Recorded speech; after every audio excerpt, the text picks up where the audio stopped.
श्रीमद् भागवत कथा को भगवान श्री हरि का साक्षात स्वरूप मानते हुए परम पूज्य अनंत श्री विभूषित जगत गुरु निम्बार्काचार्य श्री मुकुंद देवाचार्य पीठाधीश्वर श्री राधे श्याम शरण देवाचार्य जी ने भगवान श्री कृष्ण की लीला स्थली श्रीधाम वृंदावन के मिथिला कुंज में विश्व का पहला श्रीमद् भागवत मंदिर बनाने का संकल्प लिया, क्योंकि द्वापर युग में स्वयं भगवान श्री कृष्ण ने कहा है कि कलयुग में श्रीमद् भागवत कथा ही मेरा साक्षात स्वरूप है।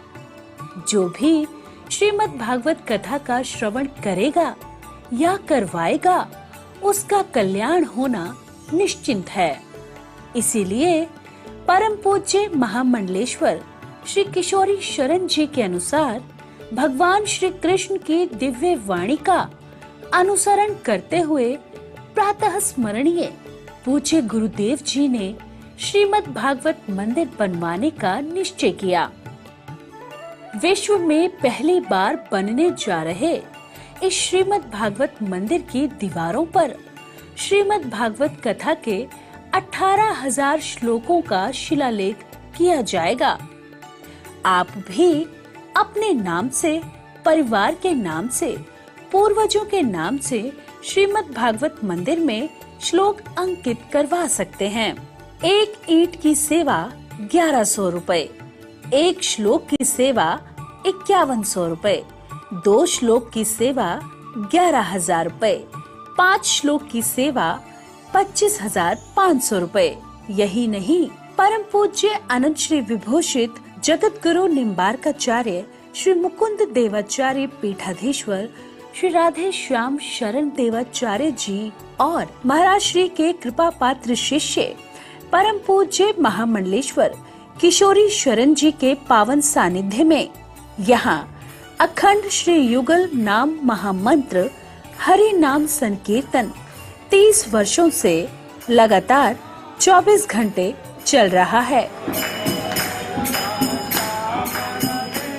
आप अपने नाम से या अपने पूर्वजों के नाम से यहाँ अपने बच्चे के जन्मोत्सव एवं शादी की सालगिरह के उपलक्ष्य में संकीर्तन करा सकते हैं।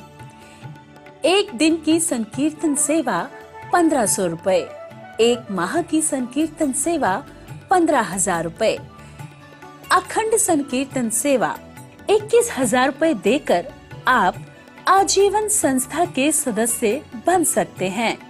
आपके नाम से मरण उपरांत तक संकीर्तन, एक संत का भोजन, गो सेवा चलती रहेगी।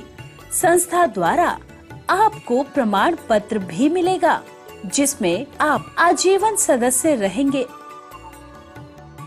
आप संकीर्तन एवं संत सेवा, गौ सेवा हेतु श्रीधाम वृंदावन के मिथिला कुंज आश्रम में साधु संत सेवा अन्य क्षेत्र में सहयोग कर सकते हैं।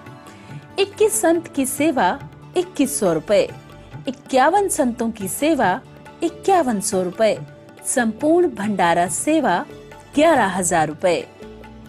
आप अपने बच्चे के जन्मदिन पर, शादी की सालगिरह पर माता पिता के नाम से, पूर्वजों के नाम से संकीर्तन संत सेवा करवाकर पुण्य के भागी बने और अक्षय पुण्य प्राप्त करें। महाराज श्री के इन पावन प्रकल्पों से जुड़ने के लिए हमारे संपर्क सूत्र इस प्रकार हैं: 8979 929 835, 7817 968 196। यदि आप भी महाराज श्री के इन पावन प्रकल्पों से जुड़ना चाहते हैं तो हमारी अकाउंट डिटेल्स इस प्रकार हैं। Account holder name Mithila Kunj, branch Vrindavan, account number 158505001309, IFSC code ICIC 0001017। तो आप भी महाराज श्री के इन पावन प्रकल्पों से जुड़कर अपनी इच्छा अनुसार दान देकर पुण्य के भागी बन सकते हैं।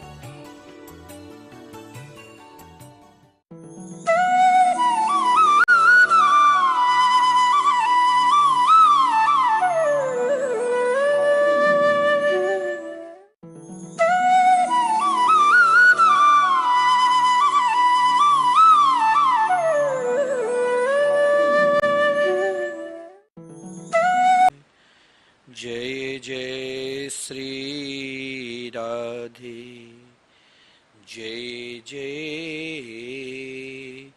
श्री राधे। सभी भक्तवृंद जो नित्य के भांति श्री धाम वृंदावन से संतवाणी चैनल के माध्यम से दैनिक संकीर्तन माला के रसास्वादन कर रहे हैं, हम सब पुनः अपने मन को श्री राधा कृष्ण के चरणारविंद में लगाते हुए, जिस ध्यान को भी उत्तम ध्यान कहा गया है, आप सब नित्य के भांति संकीर्तन महिमा की रसास्वादन करिए। सर्वप्रथम जो भक्त श्री धाम वृंदावन में जो लगातार 30 वर्षों से 24 घंटे संकीर्तन चल रहे हैं, कई भक्त अपने पितरों के निमित्त, अपने बच्चों के जन्मदिन के निमित्त, स्वयं आत्म कल्याण निमित्त श्री धाम वृंदावन में जो अखंड संकीर्तन चल रहे हैं, हरिनाम संकीर्तन, विशेषकर आजकल अपने पितरों के निमित्त मैं आपसे नित्य कहता हूं कि संपूर्ण सत्कर्म करने के बाद, संपूर्ण तप यज्ञ साधना करने के बाद, जब तक आप स्वयं अपने पितरों के निमित्त संकीर्तन नहीं कराओगे, तब तक पितर आपके ऊपर जितना प्रसन्न होना चाहिए उतना नहीं होता है।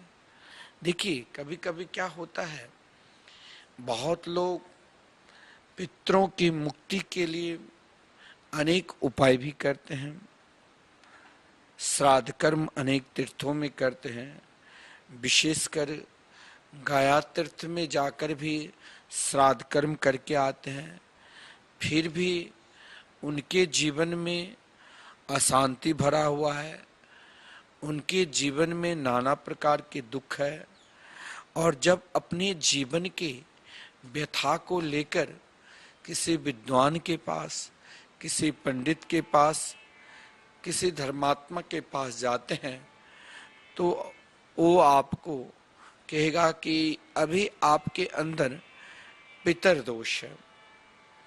अरे महाराज, हमने तो अपने पितरों के निमित्त अनेक तीर्थों में जाकर सत्कर्म किया, अनेक तीर्थों में जाकर उनके लिए विधि विधान पूर्वक श्राद्ध के दान दिए, ब्राह्मणों को जिमाए, गोदान कराए, फिर भी मेरे पास पितर दोष है।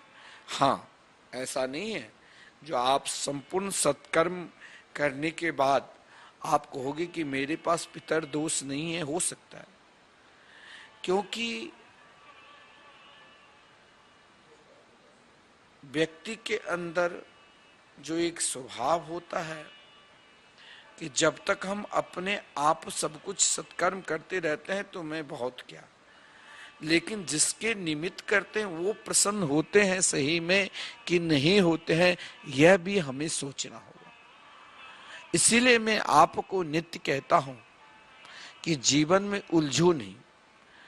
जीवन में उलझना कहीं भी किसी सत्कर्म लेकर या कोई शंका लेकर या किसी दुख लेकर, कभी कभी उलझने से अधिकतर उलझ जाओगे, और उन उलझने से बचना है तो अपने आप को समर्पित हो जाओ। जैसे आपको कोई ध्यान करने के लिए कहता है तो कहते हैं दोनों हाथ को उठाकर समर्पित हो जाओ, हाथ ऊपर करो और नीचे करो।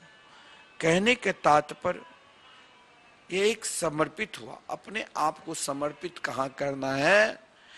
एकमात्र इस कलिकाल में जो कहा गया है, समस्त साधनों की साधन मात्र हरिनाम संकीर्तन है, महामंत्र है। समस्त तपों का तप मात्र महामंत्र है। समस्त जपों का जप का फल स्वरूप एकमात्र हरिनाम संकीर्तन है। और हमारे शास्त्र में तो यहाँ तक कह दिया कि यत् फलम नास्ति तपसा न योगेन समाधिना तत्फलम लभते सम्यक कलो केशव कीर्तनात्। इस कलिकाल में सज्जनों, स्वयं आत्म कल्याण के निमित्त में कहा गया है, यत् कीर्तनम यत् अस्मरणम यदीक्षणम यद द्वंदनम यश्रवणम यदर्हनम लोकस्य सद्यो विदनोति कल्मषम तस्मै शुभद्र स्रवसे नमो नमः। सभी जगह प्राय यही कहा गया है। प्रथम जीवन में महापुरुषों के द्वारा भगवान की कथा श्रवण करो और फिर उन कथा का सार तत्व निकालकर संकीर्तन से प्रेम करने लग जाओ। परमात्मा की प्राप्ति के लिए सर्वोपरि साधन है। नवदा भक्ति में भी सर्वोपरि साधन कहा गया है श्रवण। श्रवण भक्ति यानी महापुरुष भजनानंदी आपको जो उपदेश दिया है कि भगवान की कथा की श्रवण करो और श्रवण करते करते एकमात्र कीर्तन में समर्पित हो जाओ। जिस संकीर्तन में हम आपको निरंतर हर पल हर क्षण कहते हैं अपने आप को दे दो। अपने आप को किसे देना है? आज तक आपने अपने आप को जिसे जिसे दिया है, क्या वो आपको अपना हुआ है? अरे आप चाहे अपनी पत्नी को अपने आप को दे दिया है, वो भी नहीं रहती है। पति को अपने आप दे दिया, वो भी नहीं। पुत्र को दे दिया, पुत्री को दे दिया, सगे संबंधी को दे दिया, मित्र को दे दिया। और मैं तो यहाँ तक कहता हूँ, आप अपने शरीर को भी अपना मत मानिए, क्यों शरीर भी आपका नहीं है। आपका कौन है? एकमात्र भगवान के मंगलमय नाम संकीर्तन, हरि नाम संकीर्तन केवल वही है। चाहे उसे आज आप समझो, एक मूर्ख बता रहा था कि मरने सन अवस्था में कहते हैं कि राम नाम सत्य है। अरे मूर्ख, तुमने आज तक राम नाम नहीं पहचाना, इसीलिए तुमको पहचान कराने के लिए ही महापुरुषों ने कहा कि यही सत्य को तुम पहचानो। जिसको तुम मरते दम तक नहीं पहचाना, उसे जो इनके पीछे पीछे इन मुर्दा के पास जा रहे हो, वो भी पहचान लो। गति तो सबकी यही होगी। और जानते हो इस गति के बाद तुम्हारी कहां किस योनि में जन्म होगा, ये कोई नहीं कह सकता है। लेकिन हमारे शास्त्र, हमारे धर्म ग्रंथ स्पष्ट कहा है कि योनि किसी में जाए, जन्म किसी में हो, लेकिन आप सज्जनों स्वयं को भगवान बन जाओगे, तुम स्वयं को भगवान के हो जाओगे। तो मेरे गोविंद इतने दयालु है, इतने कृपालु है, जो आपको कहेगा यही तो हमारा है। अरे वो कितने दयालु है। जटायु गिद्ध किसी बिल्डिंग पे, किसी के मकान पर बैठ जाए तो वहां पूजा कराना पड़ता है कि ये अपवित्र हो गए। तुम किसे अपवित्र कहते हो और किसे पवित्र कहते हो, ये तुम नहीं समझ सकते हो और ये मैं भी नहीं समझ सकता। अपवित्र और पवित्र को परम पवित्र करने वाले एकमात्र प्रभु के मंगलमय नाम है, उनके पुकार है और पुकार ही सत्य है। सब धर्म में, सर्व धर्म में किसी में मूर्ति पूजा को खंडन किया है तो किसी में मूर्ति पूजा को सर्वोपरि माना है। सब अपने अपने धर्म के अनुसार अपने अपने इष्ट के पूजन की, लेकिन पुकार देखो, माला सब धर्म में फेरना पड़ता है। हिंदू, मुस्लिम, सिख, ईसाई, कोई भी धर्म को माला तो सभी को फेरना पड़ेगा। माला की रंग अलग हो सकता है, माला की भेद अलग हो सकता है, लेकिन उंगली तो वैसे ही फेरना पड़ेगा। माला तो सभी को फेरना ही पड़ता है सज्जनों, चाहे जैसे करो, भाव से करो चाहे कुभाव से करो, पुकार तो सभी को करना ही पड़ेगा। और जो पुकारते हैं ना, वही परम पवित्र है। और वही हमने आज तक सत्य को नहीं पहचाना, लेकिन पुकार करने वाले सत्य को पहचान लिया, इसीलिए तो पुकारते हैं, हे मेरे गोविंद, हे मेरे गोपाल, हे मेरे परमात्मा, मुझे और कुछ नहीं चाहिए, मुझे तो केवल आपके चरणार बिंद चाहिए। और वहां ना भेद भाव है, ना धर्म है, ना संप्रदाय, वहां केवल पुकार ही सर्वश्रेष्ठ है, संकीर्तन ही सर्वश्रेष्ठ है। चाहे वो जटाई गिद्ध हो तो प्रभु ने कहा, आओ मैं तुम्हें अपना बनाता हूं। भगवान अपना बनावे, भगवान हृदय से लगावे, भगवान आह्लाद करे, तो भगवान यदि आह्लाद करते हैं तो सज्जनों उसके लिए पुकार ही सर्वोपरि है। और पुकार हर धर्म में, हर संप्रदाय में पुकार होता है ना। उसे आप संकीर्तन कहो, उसे आप आवाज कहो, उसे आप चाहे ध्यान कह लो, उसे या आप अन्य साधना कह लो, लेकिन सभी को अपने इष्ट को अपने अपने अनुसार पुकारना ही पड़ेगा। जटायु ने सत्य को पहचाना तो पुकारा, तो प्रभु ने कहा तुमको मैं कौन सा स्थान दूं, तो तुम मेरे पिता, मैं तुम्हारा पुत्र। एक पुत्र जैसे अपने पिता को, जैसे आप अभी श्राद्ध पक्ष चल रहा है ना, और श्राद्ध पक्ष में कोई पुत्र, कोई कोरोना काल में महाराज किसी के माता, किसी के पिता, किसी के भाई, किसी के बंधु, ना जाने कितने के अकाल मृत्यु हुई। रोज नाना प्रकार की दुर्घटना होती है, अकाल मृत्यु होता है। लेकिन आपसे मैं अभी भी कह रहा हूं, आप नाना प्रकार की उनके लिए निमित्त से अनेक प्रकार की दान कर लो।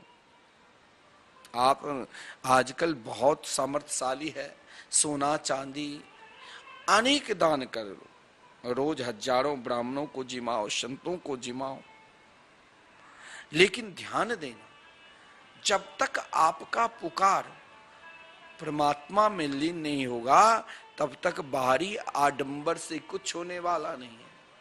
आप कहोगे कौन सा पुकार करूं जिससे परमात्मा में मेरे पितरों को भी शांति मिले और मेरे को भी शांति मिले। अरे भाई, वहां ना विद्वता की जरूरत है, वहां नहीं ज्ञान की जरूरत है, और वहां नहीं अज्ञान की जरूरत है। वहां अगर सत्य है तो एकमात्र हरिनाम संकीर्तन, प्रभु के मंगलमय नाम। और वहां ना भेदभाव है, वहां ना धर्म है, ना संप्रदाय है, ना जाति है, वहां केवल वही श्रेष्ठ है जिसके हृदय में पुकार है। जटायु एक गिद्ध, जिसके कहा जाए ना आचरण बढ़िया, ना स्वभाव बढ़िया और ना पवित्रता बढ़िया, इतना अपवित्र मानता है गिद्ध को, जो किसी भी स्थान पर पवित्र जगह पर आ जाए तो हम कहते वो जगह अपवित्र हो गया। लेकिन प्रभु कितने दयालु है, कितने कृपालु है। कहा तुम दुनिया के लिए अपवित्र हो, लेकिन मेरे लिए तो तुम परम पवित्र हो।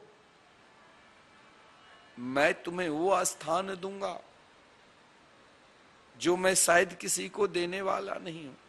जटायु ने कहा प्रभु मैं इतने बड़ा पुण्यात्मा हूं? बोले हां, तुम मेरे गोद में आ जा। एक पिता जैसे कोई मरणासन अवस्था में है और उनके पुत्र जिस निमित्त से उनका कार्य संस्कार करते, वैसे प्रभु श्री राम ने किया। क्या गजेंद्र किसी स्कूल में पढ़ने के लिए गया? नहीं, लेकिन उसका पुकार देखिए। जीवन में मैंने कहा था कि अभिमान को दूर करना है, तो अभिमान को दूर करने की, मत्सर की दूर करने की, ईर्षा की दूर करने की शक्ति किसी भी ना धर्म में है ना किसी पंथ में है। तो आप कौन सा धर्म में है? एक ही धर्म, और वो धर्म क्या है? परम धर्म। और वो परम धर्म क्या है? हरि नाम संकीर्तन, भगवान नाम संकीर्तन। आप चाहोगे कि हम उस परम धर्म को प्राप्त करेंगे तो वहां ना विद्वता की जरूरत है और ना वहां मूर्खता की भी जरूरत है। वहां केवल केवल किसी महात्मा के चरणार बिंद के निकट रहकर, बिना महत्पाद रजोभिषेकम, स्वयं श्री जर भरत जी ने, भरत जी महाराज ने राजा रघुवंश से यही कहा कि हे राजन, उस तत्व को प्राप्त करना है जहां केवल आनंद ही आनंद है। उस तो रघुगणे तत्तपसा न याति, न चेत जया निर्वपनाद गृहद्वार, न छंदसा नैव जलाग्नि सूर्य, बिना महत्पाद रजोभिषेकम। आप कहते हो कि मुझे भजन करने में मन नहीं लगता है, और मैं कहता हूं कि आपको भजन करने में पूर्ण रूप से मन लगेगा। कब? जो भजनानंदी है, जो स्वयं को, अपने आप को सब कुछ छोड़ सकता है, लेकिन आप लाखों करोड़ों की संपत्ति दे दो और उसे कहो कि आप भगवान के भजन करना छोड़ दो, वो शायद आपकी संपत्ति को पैर से ठुकरा देंगे और वो अपने कृष्ण कन्हैया के नाम को कभी नहीं छोड़ेंगे। निरंतर उनके चरणार बिंद के आश्रित रहेंगे। उसे कहते हैं महापुरुष, उसे कहते हैं भजनानंदी, जो सब कुछ त्याग सकता है। माता पिता पुत्र पत्नी सगे संबंधी मित्र, लेकिन श्री कृष्ण के चरणारविंद, परमात्मा के चरणारविंद कभी नहीं त्याग सकता है। उन महापुरुषों, अगर आपको भगवान के भजन करने में मन नहीं लगता है ना, तो आप चिंता मत करो। आपको क्या करना है? आपको श्रीधाम वृंदावन में आकर कुछ दिन वास करो। समय नहीं है तो कोई महापुरुष भजनानंदी के संत के सानिध्य में रहकर, और इतना नहीं, भजनानंदी आपको कहीं भी मिल सकते हैं। वो आपको भारत वर्ष के किसी भी कोने में, कहीं भी, एक छोटी सी कुटिया या कोई बहुत सहनसा महल में भी वो मिल सकते हैं, जिसने निरंतर, मैंने कहा, उस सब को छोड़ सकते हैं, लेकिन भगवान के मंगल में भजन कभी नहीं छोड़ते। मैं आपको निरंतर कहता हूं कि आप अपने पितरों के लिए सही में शुभचिंतक है, और आप चाहते हैं पितर मेरे को आशीर्वाद दे, तो उन पितरों के निमित्त आप जरूर श्री धाम वृंदावन में, सामर्थ्य है तो एक दिन का संकीर्तन तो कम से कम कराओ। और पूर्ण रूप से समर्थशाली हो तो अपने आप को छुपाओ नहीं, ऐसी व्यवस्था करो। मात्र 21,000 समर्पित करना पड़ता है, जो आपके नाम से साल के 12 दिन संकीर्तन, 12 संतों को भोजन निरंतर। क्योंकि जो इस संसार में जन्म लिया है, एक दिन न एक दिन तो उसे मरना ही पड़ेगा, लेकिन मरणोपरांत भी उनके नाम से भगवान नाम संकीर्तन, महामंत्र संकीर्तन सदा चलते रहेंगे। आप कहोगे हम बहुत उलझ चुके हैं। देखिए, दुख को प्राप्त करना कोई आप कहेंगे कि गरीब और व्यक्ति ही करता है, यह आपकी सोच है। दुख तो धनवान के ऊपर भी रहता है, क्योंकि संसार में जो जन्म लिया है, दुख और सुख सभी के ऊपर है। लेकिन ध्यान देना, आप चाहोगे हम संपूर्ण सुख को मुझे प्राप्त करना है, तो आप भागवत के महात्म्य में ही, भागवत की महिमा में ही आपको मैंने श्रवण कराया था आत्मदेव के विषय में। जिसके पास दो चीज बहुत विशिष्ट था, कौन सा? तो स्रोतस मारतेषु निस्नातो द्वितीय इव भास्कर।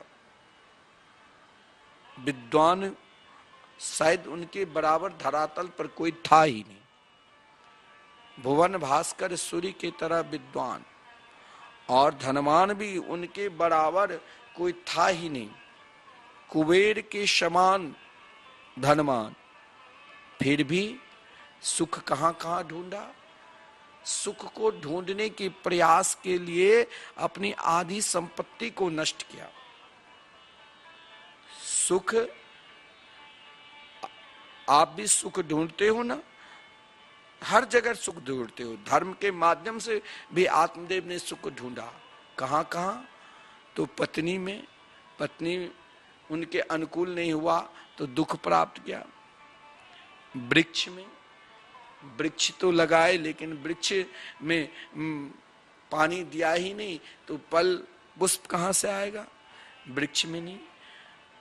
गौ में, गौ भी उनके उतनी सारी व्यवस्था होने के बाद भी गौ भी बंध्या। क्या बंध्या गौ होती थी? नहीं, उनका अनुभव होता था। और जब स्वयं को सोचा कि आत्महत्या करने के बाद मुझे सुख मिलेगा, तो आत्महत्या करने के लिए चल दी। बड़े बड़े ज्ञानी, बड़े बड़े ध्यानी और बड़े बड़े तपस्वी की पहचान उनकी स्वभाव से हो जाता है। हम दूसरों को तो उपदेश बहुत करेंगे, लेकिन हम किस स्तर तक जा रहे हैं, हम कहाँ जा रहे हैं, वह हमें अनुभव नहीं होता। आत्मदेव जी संपूर्ण भारतवर्ष में अपने ज्ञान का शायद उपदेश दिया करते थे, क्योंकि वो पंडित जी थे, लेकिन उनका ज्ञान वहीं तक सीमित था। आप बहुत बड़े ज्ञानी हैं, आप सोचेंगे हमने तो संपूर्ण शास्त्र पुराणों के हमारे अंदर ज्ञाता है, लेकिन फिर भी आपको संत के शरण में जाना ही पड़ेगा। लेकिन संत के शरण में जाकर जो सही में आजकल क्या हो गया, ज्यादा लोग तंत्र मंत्र पर, शंका और समाधानों पर ज्यादा विश्वास करने लगे। आजकल देखो बड़े बड़े धर्मगुरु टीवी चैनल पर बैठकर आपकी सारी मन की बात आपसे पूछता रहेगा। आप सोचते हो कि बहुत बड़े तांत्रिक है, लेकिन उन धर्म गुरु से कहो क्या मुझे महाराज सदा सुख और शांति मिल सकता है, तो स्वयं सुख और शांति में नहीं है, हाय हाय करता है, तो आपको क्या देगा? हाँ, लेकिन आप एक फक्कर महात्मा के पास चले जाओ, जो जिनके पास कुछ नहीं है, और उन महात्मा के पास जाकर उनको साष्टांग प्रणाम करो और कहो महाराज मेरा आत्म कल्याण कहाँ होगा, मुझे सदा सुख और शांति कहाँ मिलेगी? तो महात्मा जो सही में आपका मार्ग होगा वही बताएगा। महात्मा आपको ये नहीं कहेगा कि आप इतना दान दो तभी तुमको सुख मिलेगा। महात्मा आपको ये भी नहीं कहेगा कि अभी अब महाराज आपकी प्रतिष्ठा तो संपूर्ण दुनिया में है तभी आपको सुख मिलेगा। महात्मा तो आपका सही मार्ग बता देगा। आत्मदेव को महात्मा ने सही मार्ग बताया और सीधे कह दिया, हे महाराज कुछ मेरी बात मानोगे? आत्मदेव ने कहा, मैं तो आया था आत्महत्या करने के लिए, आप कहते हो कुछ मेरी बात मान लो। महात्मा ने कहा, तुम जिस सुख को ढूंढ रहे हो उस सुख को एक जन्म क्या कहे 7 जन्म तक भी तुमको नहीं मिलेगा। कहा, महाराज मैं तो पुत्र प्राप्ति के लिए महात्मा बिका तेरे ललाट रेखा को पढ़कर मैंने तो बता दिया, लेकिन मैं उतना तुम्हारे चक्कर में नहीं पड़ना चाहता हूं। मैं सीधी भाषा में तुमको समझाना चाहता हूं। तुम अगर सही में सुख चाहते हो तो हरि का भजन करो, हरि नाम संकीर्तन करो। देखिए मैं आपको सही में नित्य दैनिक सत्संग सुनकर कई लोग हमें फोन करते हैं कि जब से आपने दैनिक सत्संग में संकीर्तन महिमा को रसास्वादन कराए तब से भजन पहले तो नहीं करता था, अब हम भी जान गए कि भजन ही सर्वोपरि है। और कई लोग अपने पितरों के निमित्त श्री धाम वृंदावन में संकीर्तन करा रहे हैं। ऐसे ऐसे लोग हैं जो जब तक जिंदा है और मरणोपरांत में मेरे नाम से संकीर्तन चले श्री धाम वृंदावन में तो 21,000 देकर निरंतर संकीर्तन चला रहे हैं। सत्य को पहचानने में समय लगता है, लेकिन सत्य सत्य ही है और सत्य के आचरण करने के लिए भी आपको सत्य को आचरण वही कर सकता है जो स्वयं को समझदार थोड़ा बन गए। समझदार क्या? आत्म देव को संत ने कृपा की फल दिया, ऐसा नहीं है। संत यानी भगवान ने, ऐसा कोई भी प्राणी नहीं है जिसके ऊपर कृपा नहीं करते। कौन सा कृपा करते हैं? उसकी कृपा क्या है? संत की कृपा और भगवान की कृपा ये दोनों बराबर ही माना जाता है। कृपा यानी श्री कृष्ण, कृपा यानी श्री परमात्मा, कृपा माने जो भगवान के मंगलमय नाम कीर्तन, भगवान के नाम, यही सबसे बड़ा कृपा है। और यही कृपा निष्ठ को जब प्राणी प्राप्त कर लेता है तो उसका स्वभाव स्वयं को बदल जाता है। संत अगर आप कहोगे कि हमारा स्वभाव नहीं बदलता है, लोगों का ये प्रश्न होता है कि स्वभाव नहीं बदलता है, ऐसा क्या करूं? चाहता हूं कि क्रोध ना आवे, फिर भी क्रोध आ जाता है। चाहता हूं कि दूसरे के अनिष्ट ना करूं, फिर भी अनिष्ट हो जाता है। स्वभाव को बदलने के लिए कोई दवा है? बोले हाँ, स्वभाव को बदलने के लिए संत की कृपा रूपी औषधि है। अब आप कहोगे संत तो हमें आशीर्वाद दिया ही नहीं, तो कृपा कैसे होगी? संत यदि आपकी ऊपर दृष्टि भी कर दिया, जैसे हमारे शास्त्र में कहा गया है कि सद्गुरु की कृपा, महापुरुषों की कृपा 3 प्रकार के होते हैं। भजन करने वक्त बार बार आपकी ओर दृष्टि करे, आपका चिंतन करे, तो समझ लेना कि अब मेरा कल्याण को कोई रोक ही नहीं सकता है, अब मेरे ऊपर जरूर परमात्मा की कृपा होगी। दूसरा, कृपा संत की है। जिस समय संत बैठे हैं ध्यान में, उस समय यदि उसने आपका चिंतन कर लिया तो समझ लो आपकी कृपा आपके ऊपर पूर्ण रूप से। और बार बार आपको पुकारना, बुलाना, यह भी संत की कृपा है। क्योंकि आत्मदेव आए थे आत्महत्या करने के लिए। संत ने बुलाया, जरा एक पल के लिए, एक क्षण के लिए ठहरो। और हमारी परंपरा रही है, स्वयं भक्ति देवी जब देवर्षि नारद, देखिए भक्ति देवी के उत्पन्न कहाँ, दक्षिण भारत में, और दक्षिण भारत से चलकर वृंदावन आई और देवर्षि नारद जी के दर्शन हुआ तो सीधे कह दिया, संत के दर्शन का फल देखिए। भो भो साधो क्षणम तिष्ठ मा चिंता मपि नाशय दर्शनम तब लोकस्य सर्वथा घरम परम। अपने आप को संत के दर्शन करके अपने आप को पापी कभी मत समझना, अपने आप को अज्ञानी कभी नहीं समझना। अज्ञानी तो वो है जिनको संत के दर्शन का कभी लाभ ही नहीं मिला है। पापी तो वो है जिसने अपने जीवन में कभी महापुरुष नाम जापक संत के दर्शन किया ही नहीं। तो संत के दर्शन से क्या फल मिलता है? संत के दर्शन, देखिए जो कार्य भगवान शिव नहीं कर सकता है वो कार्य संत आसानी से कर देते।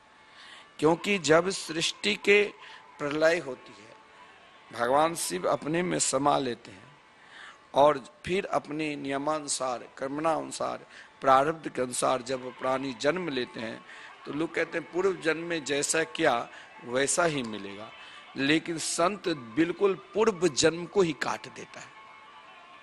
अघनाशनम, एक पल के लिए, एक क्षण के लिए भी आप किसी महात्मा के पास जाओ तो एक बात ध्यान देना, संत महात्मा के निकट जाओ तो उस समय अपनी शक्ति का बखान मत करो। कृपा क्यों नहीं होती है संत की?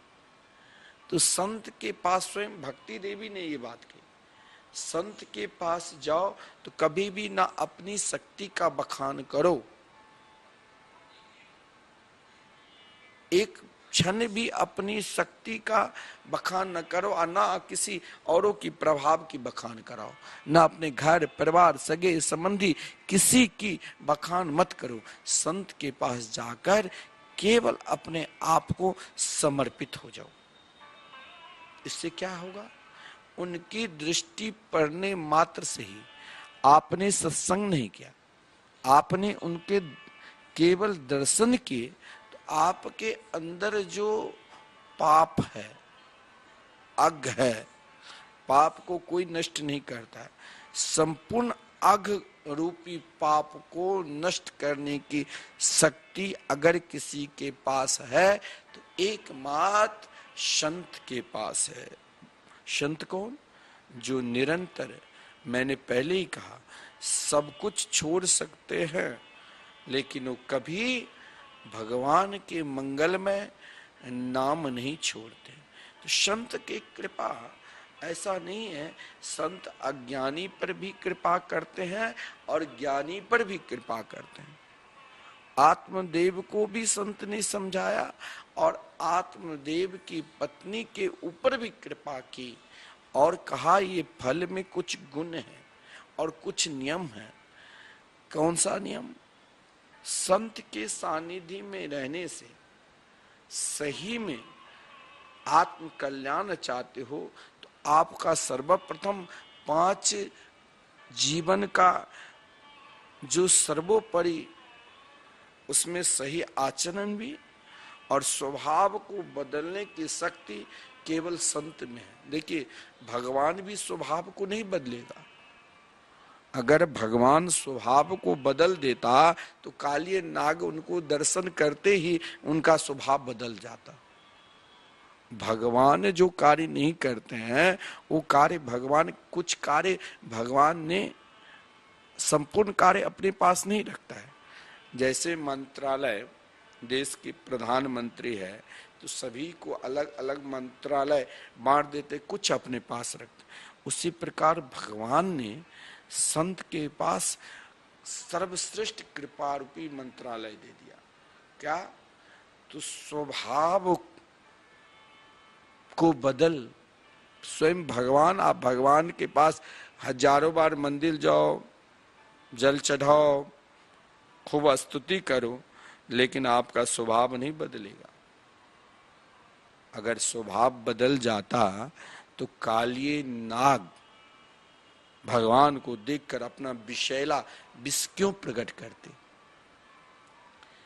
क्योंकि भगवान कहते हैं देखो, स्वभाव नहीं मैं बदल सकता। आप कहोगे कि भगवान के निकट जाकर हमारे ऊपर क्रोध ना आवे, तो भगवान क्रोध को भी नहीं आपको बदल देगा। अरे ध्रुव जी को तो अपने गोद में बिठाए थे, और ध्रुव जी ने कठोर 6 महीने में भगवान को प्राप्त कर लिया था। और जब उनके भाई उत्तम मारे गए थे तो ध्रुव जी ने इतना क्रोध आया, देखते ही देखते 3 लाख यक्षों को समाप्त कर दिया था। लेकिन वही संत एक पल के लिए, एक क्षण के लिए संत ने कृपा की। कौन? तो मनु महाराज ने। मनु महाराज ने सीधे कहा, नायम मार्गो ही साधु नाम। ये साधु संतों की मार्ग नहीं है जिस पर आप जा रहे हो। देखिए, सत्संग से स्वभाव बदलता है। और सत्संग से भी बहुत लोग कहते हैं हम तो सत्संग में जा रहे हैं फिर भी स्वभाव नहीं बदलता है। इसीलिए नहीं बदलता है, आपने अभी तक जो सत्संग के स्वरूप है, जो सत्संग के प्रति मूर्ति है, वो है संत महात्मा। संत महात्मा के निकट जाकर सत्संग करो, जो दुनिया को छोड़ सकते हैं लेकिन अपने कृष्ण कन्हैया ठाकुर को कभी छोड़ ही नहीं सकते। स्वभाव को सुधारना है। बहुत लोग कहते हैं नहीं चाहता हूं क्रोध, फिर भी क्रोध आ जाते हैं। नहीं चाहता हूं किसी के अनिष्ट, फिर भी हमसे अनिष्ट हो जाता है। इन सबको बदलना है तो संत के सानिध्य में। संत सबको सुधारते हैं, संत सबको स्वभाव बदलकर श्री कृष्ण के चरणार बिंद में समर्पित कर देते हैं। अरे देखिए, संत ने चाहे एक फल ही दिया आत्मदेव को कि अपनी पत्नी को देना, तो क्या वो फल क्या आम का या कोई अन्य फल था? नहीं, वो फल ही तो कृपा रूपी फल था। संत के सानिध्य में यदि आपके ऊपर 5 कृपा आपने नहीं ग्रहण किया तो आप उस तत्व को, श्री कृष्ण के मंगलमय नाम पर आपको विश्वास होना नितांत असंभव है।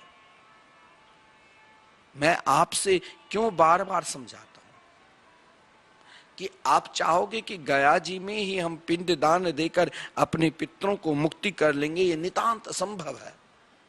भागवत में स्वयं धुंधकारी ही कहा कि गया श्राद्ध सते नापी मुक्तिर में न भविष्यति। एक बार कौन के 100 बार भी कर दो तो मुझ जैसे पापी का उद्धार होना नितांत संभव है। और यदि आप उनके नाम से भगवान नाम संकीर्तन करा दोगे तो फिर कहीं जाने की जरूरत ही नहीं।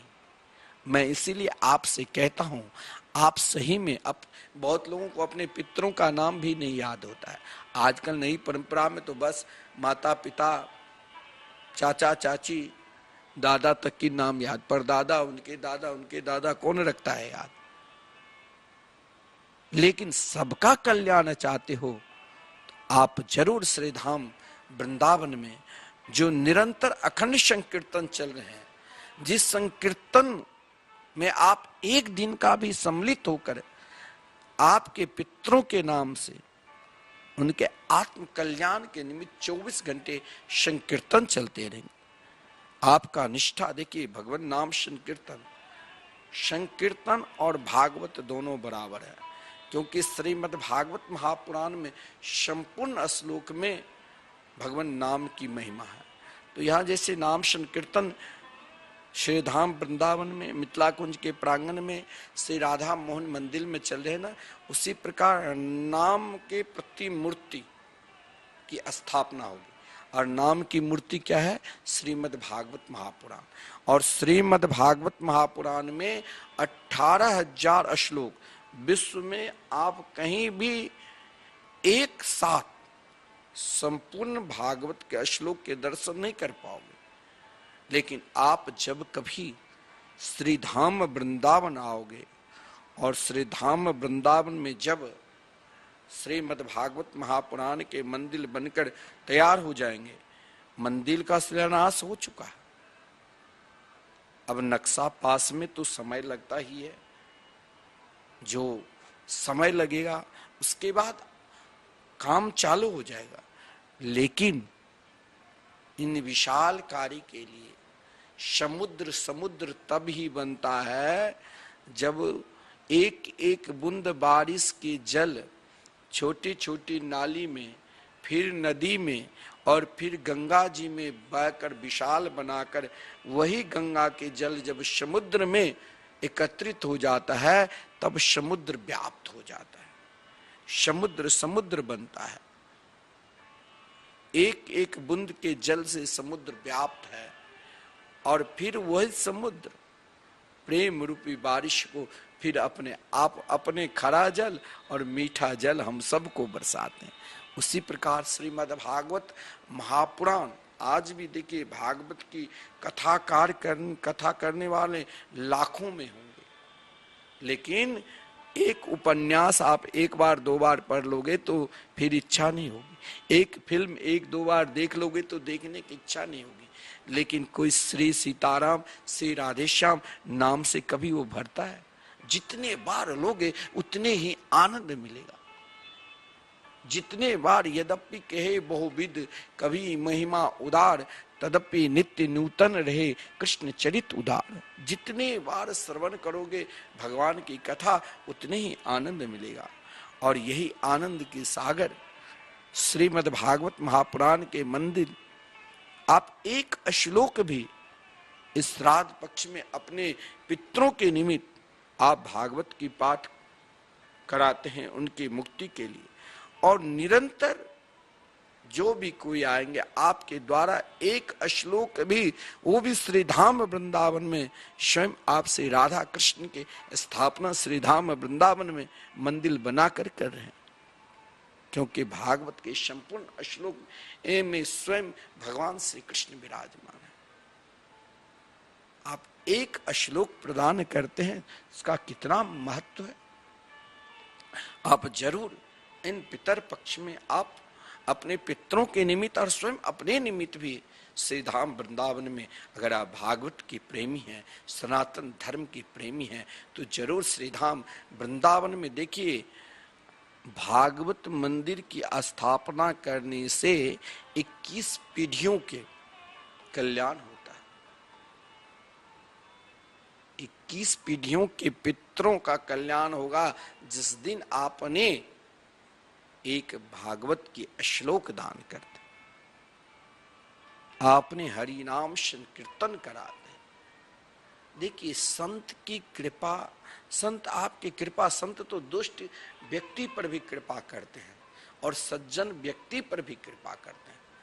आत्मदेव की सज्जनता को भी समझाया और आत्मदेव ने कहा, मुझे सज्जनता आपने दिया, मैं मानता हूं, लेकिन इस समय मैं बहुत अज्ञानी हो चुका। कभी कभी क्या होता है, बहुत बड़े ज्ञानी भी महान से महान अज्ञानी हो जाते। इसीलिए सीधे कह दिया कि विवेके न भवेत किम पुत्रम देहि बलामपि। व्यक्ति का मन एक जगह स्थिर हो जाता है, एक ही जगह लग जाता है, तो उसे दूसरा कुछ दिखाई ही नहीं देता। वो एकमात्र केवल वही चिंतन करता रहता है कि ये कार्य जब तक नहीं होगा तब तक उनके मन में नाना प्रकार की अशांति, नाना प्रकार के दुख उनके अंदर समा जाता है। बड़े बड़े ज्ञानी को भी ज्ञान शून्य हो जाता है। जैसे आत्मदेव जी जैसे महान ज्ञानी अपने ज्ञान को शून्य बना दिया, यह भी एक कृपा है। अपना ज्ञान जब तक आप संत लग बखान करते रहोगे, कोई बहुत बड़ा धनवान संत के निकट जाते हैं तो सोचते हैं कि मैं अपने धन की बखान करूं तो ये प्रसन्न रहेंगे, ऐसा भी नहीं है। कोई बहुत बड़े ज्ञानी शास्त्र पुराण के ज्ञाता भी संत के निकट जाते हैं, वो सोचते हैं कि मैं अपना बहुत बड़ा ज्ञान उनको बखान करूं, वो भी हमारा संत सुनते हैं। लेकिन आपको यदि कृपा चाहिए तो आप अपना संपूर्ण ज्ञान को शून्य बना दो। यहां अगर देखा जाए, आत्मदेव ने अपने ज्ञान को शून्य बना दिया। आत्मदेव जी कम ज्ञानी नहीं थे, बड़े बड़े ज्ञानी उनके आगे पीछे घूमते थे, क्योंकि स्रोतस मारती सुनिस्नातो द्वितीय इव भास्कर। आज के समय में जो अडानी अंबानी है उसके बराबर थे, कुबेर के तरह धनवान और विद्वान में भी कमी नहीं। भुवन भास्कर सूर्य के तरह विद्वान थे। लेकिन जब संत के सानिध्य में कहा कि मेरे अंदर जिस अज्ञान में गोता लगा रहा हूं, पहले आप इसे शांति कर दो। संत ने पहले कह दिया, मैं जहां आपको ले जा रहा हूं वहां बहुत शांति मिलेगी। हे राजन, हे ब्राह्मण देव, सुख प्राप्त करना है तो सर्वश्रेष्ठ सुख को क्यों ना प्राप्त कर ले, जहां ना दुख रहेगा और ना जहां सुख रहेगा। ना चंद्रस्य सुखम किंचित न सुखम चक्रवर्ती न। अगर धन से में ही आप सुख ढूंढ रहे हो, संतान से ही सुख ढूंढ रहे हो, तो वो तो ना भारत के सम्राट के पास मिल सकता है और ना देवराज इंद्र के पास सुख मिल सकता है। तो सुख है, लेकिन तुम उस सुख को पहचानना है। सुखम अस्ति। अब सुख है, लेकिन सुख क्या है? इस कलयुग में सर्वश्रेष्ठ साधन क्या कहा गया? बिना प्रयास से आप सो रहे हो तब भी मिलेगा, आप जग रहे हो तब भी मिलेगा, आप रो रहे हो तब भी मिलेगा, आप हंस रहे हो तब भी मिलेगा, आप चल रहे हो तब भी मिलेगा, और आप गा रहे हो तब भी मिलेगा, आप मौन हो तब भी मिलेगा। क्या है वो? है एकमात्र हरि नाम संकीर्तन, महामंत्र, भगवान नाम संकीर्तन। इससे बड़ा सुख इस संसार में कहीं है ही नहीं। ये आपको कहीं भी, किसी भी स्थिति में, किसी भी परिस्थिति में और कहीं भी आप प्राप्त कर सकते हो। भगवान ने अपना सर्वश्रेष्ठ नाम को कहा कि मैं आपको अपने बंधन में नहीं रखना चाहता हूं। आप जब पंडित जी आपको सत्कर्म कराते हैं, मानो आप अपने पितरों को तर्पण भी देते हैं, तो उसमें भी विधान है। आप जल में स्नान करो, स्नान के पश्चात तब आप कुसा लेकर, तिल लेकर तर्पण करते हैं। कोई भी आप धर्म कार्य करते हैं तो उस अगर आप संध्या बंधन भी करते हैं तो पहले अपने आप को पवित्र होना चाहते हैं कि ओम अपवित्रः पवित्रो वा सर्वावस्थानम गतोपि वा यह स्मरेत पुंडरीकाक्षम सवाया भिंतरः शुचि। पहले आपको अपना पवित्रता भी, अगर आप कर्म पे प्रधान पे जाते हो, उन पुंडरीकाक्ष भगवान के मंगलमय नाम से ही पवित्रता करनी पड़ेगी। क्योंकि अगर आप कोई भी सत्कर्म करते हो तो वहां आपको उन सत्कर्म में एक नियम है, लेकिन भगवान ने कहा कि मेरे मंगलमय नाम में किसी प्रकार नियम ही नहीं, केवल मेरे नाम में समर्पित भाव है। वहां बंधन नहीं है, वहां ना किसी भी प्रकार के वहां कर्म है, वहां केवल केवल केवल जीवन में स्वभाव को जो पूर्ण रूप से बदल देता है। भगवान के मंगलमय नाम ही स्वभाव को पूर्ण रूप से बदल देता है। जो कोई भगवान नाम के प्रेमी है वो सब कुछ छोड़ सकता है, लेकिन उनके नाम नहीं, हर पल हर क्षण उनके मंगलमय नाम के ही याद करते रहेंगे। तो कहने के तात्पर्य, संत की कृपा, अगर आपका स्वभाव पूर्ण रूप से, महाराज सबसे अधिक स्वभाव खराब किसको कहा गया है? जिसके अंदर मत्सर है, जिसके अंदर ईर्षा है कि मैं ज्यों का त्यों, इस सामने वाला इतना क्यों बढ़ रहा है, उस सबसे अधिक क्रूर स्वभाव मत्सर व्यक्ति को कहा गया है।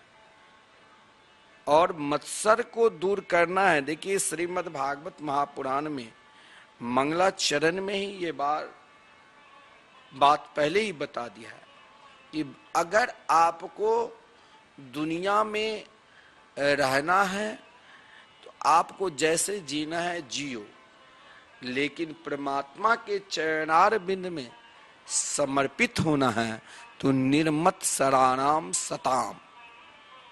सताम शब्द का अर्थ भी बड़ा विलक्षण है। सताम, निर्मत सर वही हो सकता है, मत्सर रहित वही हो सकता है जो शताम महापुरुष संतों की संग करेगा। सद्गुरु जो मंगलमय भगवान के मंगलमय नाम पर आश्रित है, ऐसे महापुरुषों के संग करेगा, तब ही आपके अंदर आप चाहोगे कि हम मंदिर में 100 बार जाए और मेरा स्वभाव बदल जाए। ये नितांत असंभव है। अपने स्वभाव को बदलना है तो सताम महापुरुष के संग करो। महापुरुष के संग करने से ही आप मत्सर रहित हो सकते हो। आप कहते हो मेरे ऊपर क्रोध बार बार आ जाता है, क्रोध को दूर भी करना है तो संतों का संग, महापुरुषों का संग, जो निरंतर भगवान नाम सब कुछ छोड़ सकता है। आप संत महापुरुष को दौलत से नहीं खरीद सकते हो। आप कहोगे कि मैं बहुत बड़ा धनवान हूं, जो सही में संत होगा वो आपके दौलत पर नहीं बिकेगा। संत को, अगर संत को आप प्राप्त करना चाहते हैं, संत स्वयं होना चाहते हो, तो वहां आप अपने ऐश्वर्य, कुछ भी ऐश्वर्य ले जाओगे वहां काम नहीं करेगा। वहां केवल अपनी दीनता काम करेगी।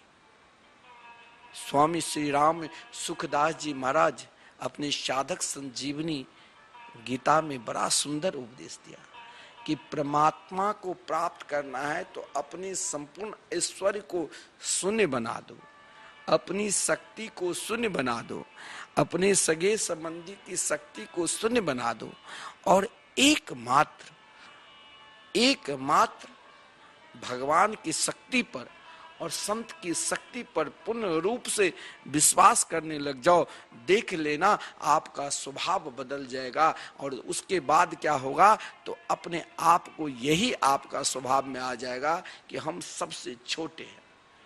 जब तक दीन नहीं बनोगे तब तक दीन बंधु की कृपा नहीं होगी। अपने आप को, बड़ापन को त्याग कर दीनता प्राप्त करना है तो महापुरुषों का संग करो। और महापुरुष के संग करने से जो सबसे बड़ा भक्ति मार्ग में 5 कांटे हैं, वो कांटे अपने आप फूल हो जाएंगे। विद्या, रूप, महत्व, कुल, धन, यौवन, अभिमान, सड कंटक देखे जहां रहत न भक्ति निदान। विद्या का अभिमान है या रूप का अभिमान है या प्रभुता की अभिमान है या धन की अभिमान है, उनको दूर करके एकमात्र से राधा कृष्ण के होना चाहते हो तो महापुरुषों की संग करो, संतों की संग करो। संत के संग करने से आपका जीवन में पहला प्रभाव होगा जो आपके जीवन में 5 प्रभाव अपने आप होने लग जाएगा।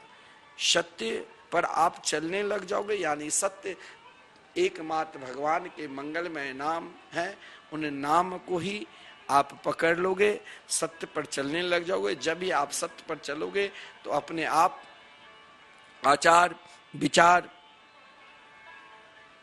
स्वयं स्वभाव बदल जाएगा। और महाराज विशेष इस प्रसंग को हम पुनः कल श्रवण कराएंगे। श्री वृंदावन बिहारी लाल की जय। जय जय श्री राधे, जय जय श्री राधे।